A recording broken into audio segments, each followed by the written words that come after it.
Assalamualaikum warahmatullahi wabarakatuh.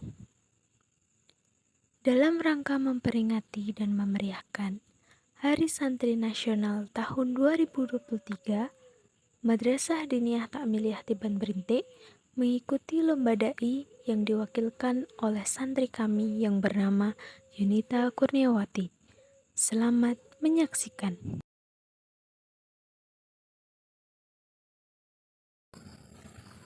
Assalamualaikum warahmatullahi wabarakatuh. Alhamdulillahirabbil alamin. Alhamdulillahilladzi ja'ala Indonesia daulatin mustaqillah bi anwamin adatil mukhtalifat. Asyhadu an la ilaha illallah wa asyhadu anna Muhammadar Rasul wahdahu la syarika lah wa asyhadu anna Muhammadan abduhu wa rasuluh la nabiyya ba'da.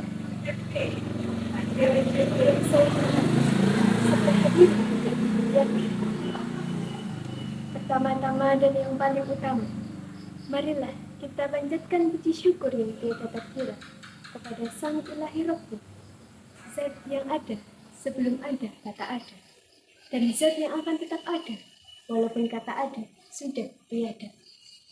Tidak lupa pula salawat serta salam senantiasa kita curahkan dan sanjungkan keharibaan Sang Revolusioner sejati yang telah menjadi pelita dan juga kabar gembira bagi umat manusia. Pelita di kehidupan dunia yang semakin hari semakin menjadi-jadi, dan kabar gembira bagi insan yang menyenanginya. Siapakah ia? Ialah Rasulullah Muhammad Sallallahu Alaihi Wasallam. Semoga kita termasuk umatnya yang mendapatkan syafaat di hari kiamat.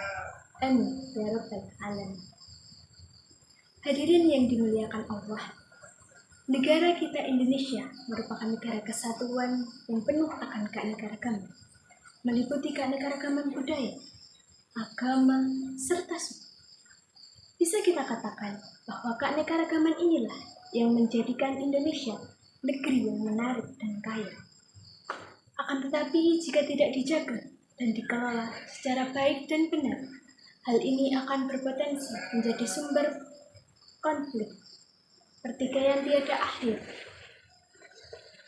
bahkan dapat meluluhlantahkan falsafah negara kita, yaitu Bhinneka Tunggal Ika. Relakah kita sebagai bangsa yang besar ini, yang dibangun dengan jerih payah, linangan air mata, cucuran keringat, bahkan genangan darah para pahlawan kita, termasuk di dalamnya adalah para santri, harus hancur, terpecah belah karena kepentingan pribadi atau golongan? Maka dari hati yang paling dalam saya lantangkan, tentu saja tidak, wahai saudaraku sekalian.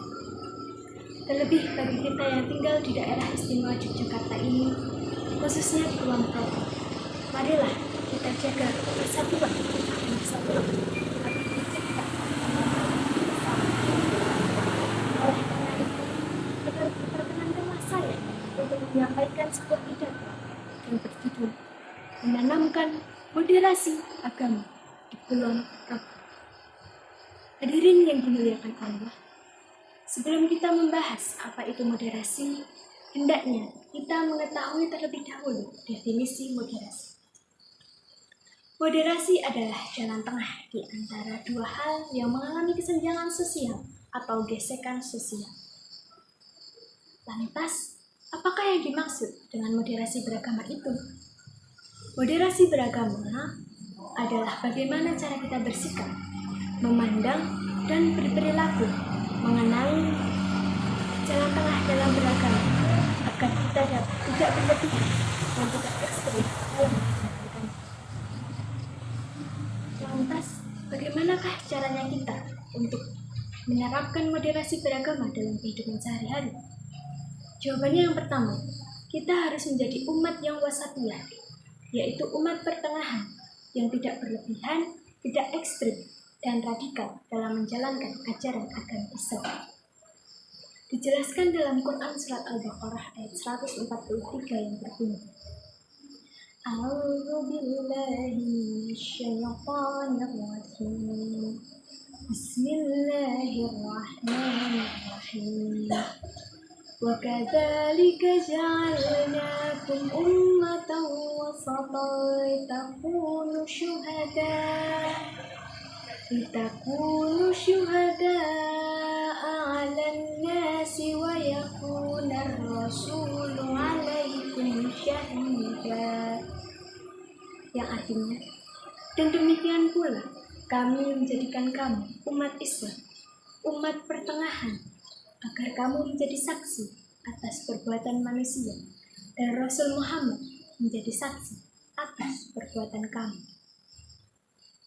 Hadirin yang dimuliakan Allah, dalam tafsir Al-Maraghi karya Ahmad Mustafa Al-Maraghi juz 2 halaman 93 dijelaskan bahwa ummatan wasatan adalah umat Islam yang berada di tengah-tengah.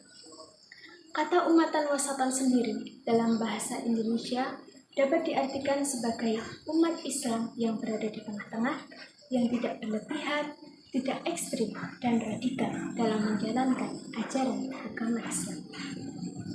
Kemudian, untuk menerapkan moderasi beragama yang kedua, yaitu kita harus bersikap tasamuh atau toleransi. Artinya, saling menghargai dan menghormati antar warga negara, khususnya antar agama yang berada di sekitar. Lantas, di manakah titik batas toleransi menurut agama ini? Dijelaskan dalam Quran surat Al-Kafirun ayat 4-6 yang berbunyi Bismillah. Wala ana 'abidun ma 'abadtum wala antum 'abiduna ma a'budu lakum dinukum waliyadin, yang artinya, dan aku tidak akan menjadi penyembah apa yang kamu sembah, dan kamu tidak menjadi penyembah apa yang aku sembah. Untukmulah agamamu, untukmulah agama. Hal ini telah diterangkan oleh Allah SWT dalam kitab sucinya. Oleh karena itu, harus menerapkan sikap toleransi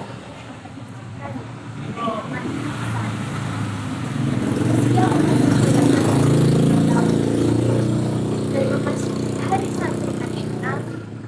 Tentunya banyak media yang menyatakan apresiasinya terhadap moderasi beragama di Kulon Progo ini.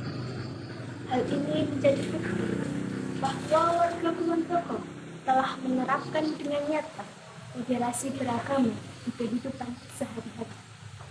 Hal ini patut kita pertahankan dan kembangkan predikatnya agar terhindar dari sikap radikalisme yang kini telah marak dan mudah melalui media sosial. Dewan juri yang saya hormati serta hadirin yang dimuliakan Allah, demikian pidato yang dapat saya sampaikan. Untuk melaksanakan moderasi beragama, kita harus melaksanakan dua hal. Yang pertama, kita harus menjadi umat yang wasatiyah, yaitu umat pertengahan. Dan yang kedua, kita harus bersikap tasamuh atau toleransi dimanapun, kapanpun, dan dengan siapapun, agar tercipta negara yang damai ini yang disebut dengan baldatun thayyibatun wa rabbun ghafur. Sebelum menutup pidato pada hari ini, perkenankanlah saya untuk menyampaikan sebuah pantun. Budayawan Jawa beramai-ramai melestarikan kebudayaan. Penyair Melayu bersenandung di teater seni. Moderasi beragama, mari kita laksanakan agar damai bumi pertiwi ini. Buah durian dicampur biji selasi. Cukup sekian dan terima kasih. Kurang lebihnya saya mohon maaf. Wassalamualaikum warahmatullahi wabarakatuh.